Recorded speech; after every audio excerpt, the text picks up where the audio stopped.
In Matthew 15:11, Jesus says, "What goes into someone's mouth does not defile them, but what comes out of their mouth, that is what defiles them." I want you to think about this verse in relation to the fruit in the Garden of Eden. It is a very common misconception that the eating of the fruit is what brought death into the world. But I propose that it was everything that led up to the eating of the fruit that caused the fall. Genesis is one of my favorite mysteries, and it's such a shame that our culture dismisses it for surface level reasons, calling the Genesis creation story misogynistic and such. And I wrote a longer essay about this called What Really Happened in the Garden of Eden that talks about some of those misconceptions. For example, it's often said that Eve was taken from Adam's rib, when in fact, originally the Hebrew said she was one whole side of Adam. Adam was essentially a hermaphrodite that was split in half, and that was what created a man and a woman separate from each other. And yet, the misogynistic projections of the church over the years created this false egregore of the Genesis story that makes a lot of people resent it and therefore dismiss it and never dive deeper and find out what Genesis is actually teaching us. So I implore you to check out that essay that I wrote. I'll put it in the description. I promise you, if you start really looking into the Genesis creation story, you will find revelation after revelation about God's nature, human nature, and why our banishment from Eden was completely and totally warranted. We are not sparks of light trapped in the demiurge's matrix against our will. We are not entitled to enter paradise as long as we have sin in us. And we do absolutely have sin in us. As in, a corrupted state of consciousness that has been passed down from parent to child since the beginning of humanity. And to understand what that sinful state of consciousness is, we must really open our eyes and look at what the Genesis creation story says about why humans got banished from Eden and barred from experiencing physical immortality. So we're going to do a bit of Bible study, turning to Genesis 2:8. "Then the Lord God planted a garden eastward in Eden, and there he put the man he formed. Besides this, God caused every tree beautiful to the sight and good for food to grow from the ground. Also in the middle of the garden were the tree of life and the tree of learning the knowledge of good and evil." Let's skip ahead to verse 15. "Then the Lord God took the man he formed and put him in the garden to tend and keep it. And the Lord God commanded Adam, saying, 'You may eat food from every tree in the garden, but from the tree of the knowledge of good and evil you may not eat. For in whatever day you eat from it, you shall die by death.'" Right there is everything we need to know about God's nature. Honestly, there were two trees. One of them granted life or physical immortality, as we'll learn in a later verse. The other one introduces death into humanity's experience. God said you can eat from all of these trees in the garden, including the tree that grants physical immortality. And God told him, just don't eat from this one tree, the one that introduces death into the world. So from this we can deduce, and I don't even want to say deduce because it's like a reducing of what it is, but we can infer and we can glimpse into God's genius, brilliant mind that God desired for us to choose life. He made it so easy for us to choose life. He made it easy, accessible, ready to go. Just pick a fruit off this tree, eat from the tree of immortality, and you're good. You can live forever. It was right there. And so a common question people have when wrestling with this Genesis creation story is, well, why would he even put the tree of good and evil in the garden? So we'll really quickly talk about free will. If God had just made humans who were programmed to choose life and programmed to act in accordance with God's will, that would not be love. That would be slavery. So we had to have the option of free will. We had to have the freedom of choice in order for those good things to be legitimate. If you are a slave who can only choose love and only choose life, it's not really love and it's not really life, now is it? Also, it is through this model of the two trees, one being freely accessible and one being off limits, that we get a glimpse into God's just, righteous nature. He put something there that afforded Adam and Eve and consequently the rest of humanity free will, but adequately informed them up front. If you choose this, you're going to die.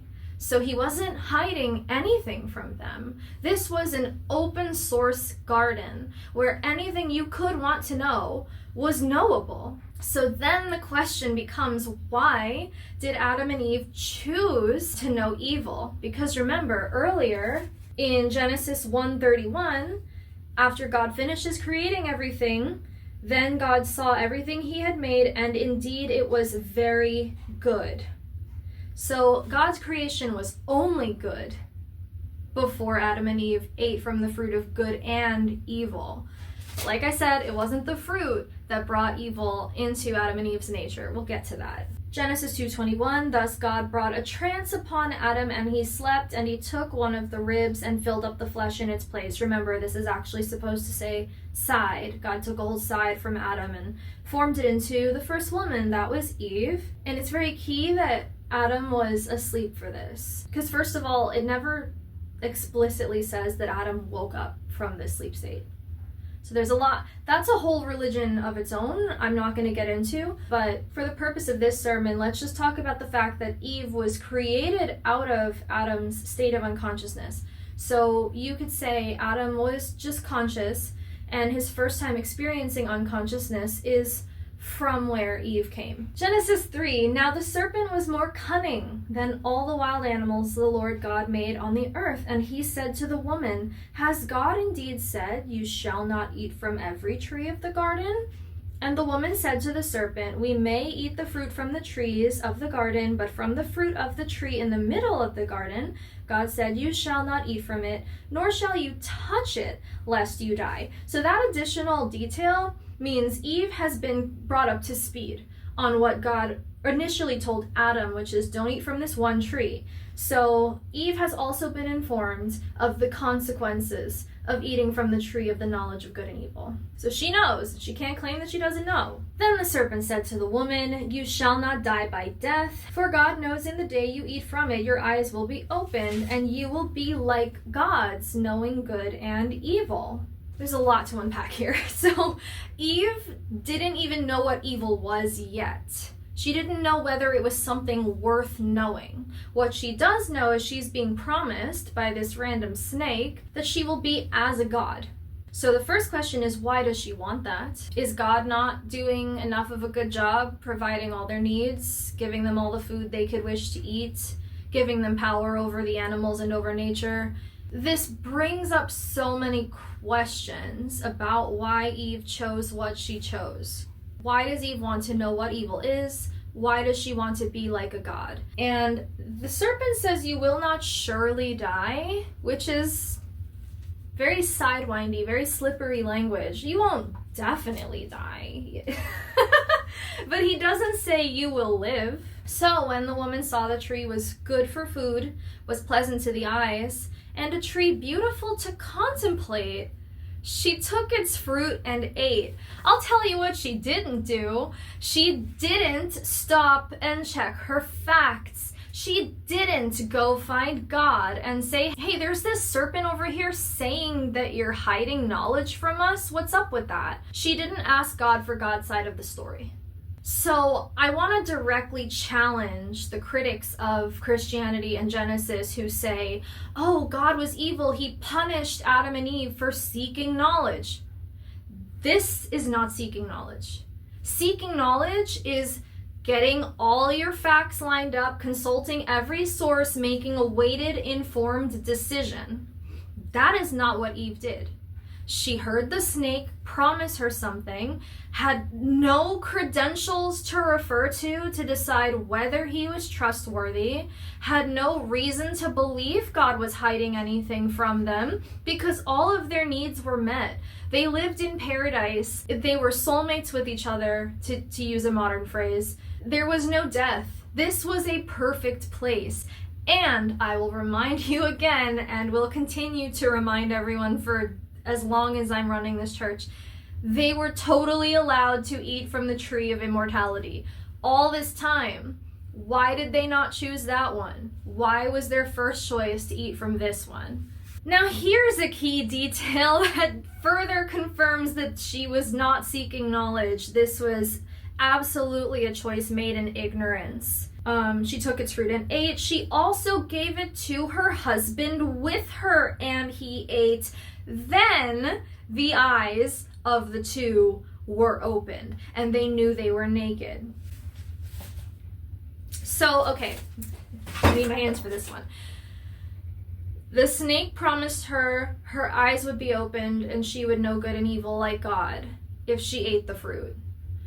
She ate the fruit and then gave it to Adam to eat too, and then their eyes were opened. If this had happened in a different order, you might be able to finagle a justification for her actions, but she ate the fruit and didn't even know yet if it fulfilled the serpent's promise to her. She didn't even know yet if her eyes had been opened, if anything had changed, if she really did get what the snake told her she would get. Her eyes were not even opened before she dragged Adam into this.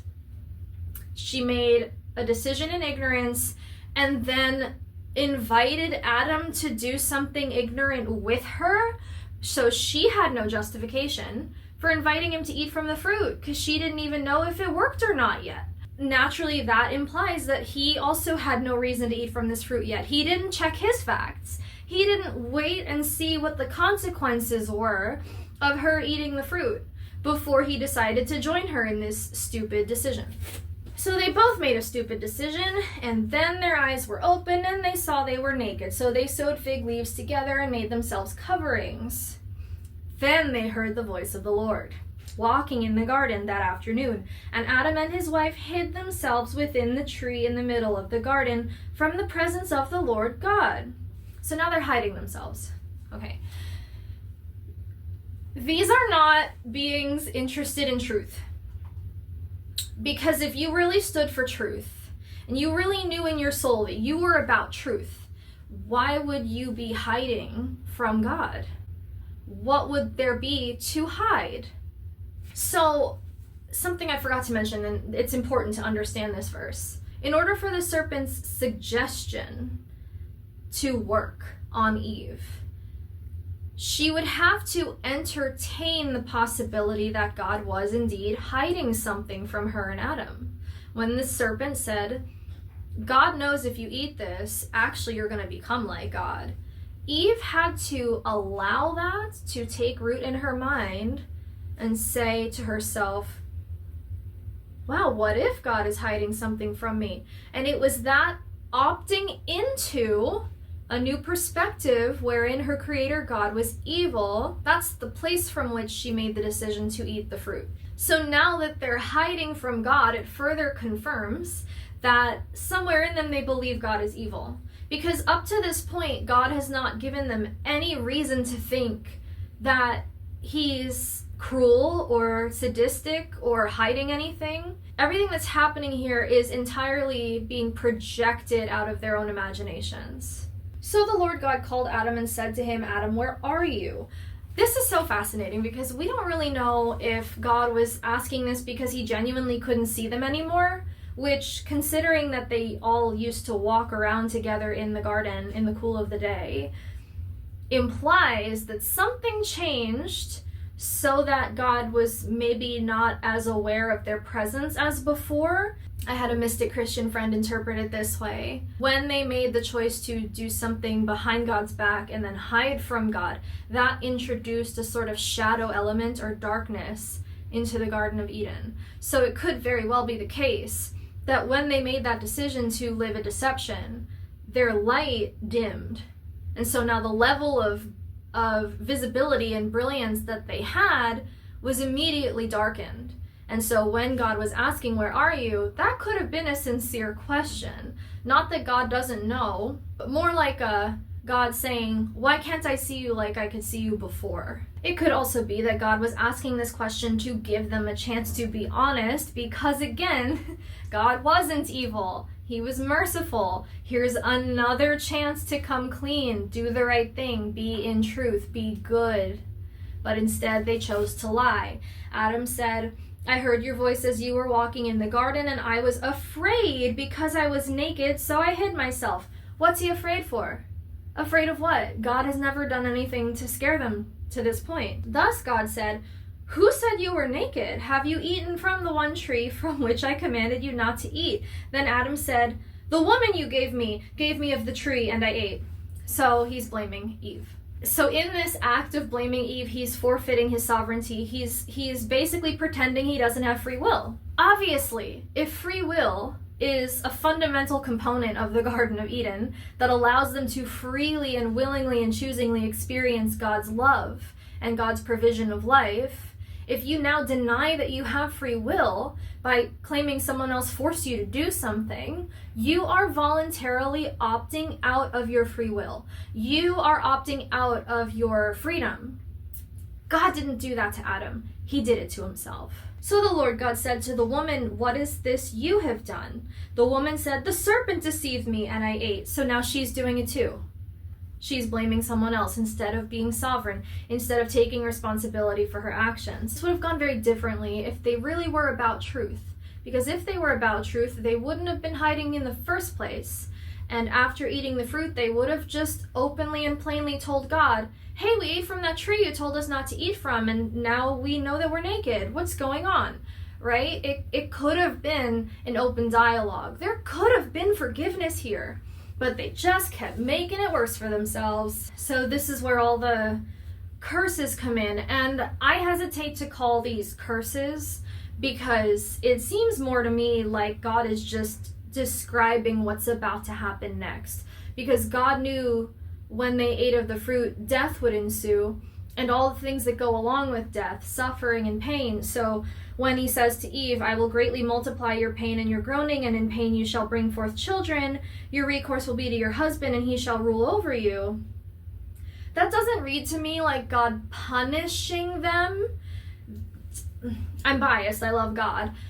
I read this as God saying, "Okay, you've freely, willingly chosen a realm of death with less light in it because you acted deceptively and you lied and you brought darkness into the world with your choices. And now that you've chosen this darker realm, some of the features of that realm will be pain, will be suffering, will be submission to someone who is dominating you. These are the features of not paradise, which you freely chose when you ate the one fruit I told you not to eat." These are often called curses, but they don't look like curses to me. They look like consequences of actions, you know? And now let's skip ahead to verse 21. "Also for Adam and his wife, the Lord God made garments of skin and clothed them." Some translations say that God made garments of animal skins, but some esoteric traditions teach that Adam and Eve did not have flesh yet.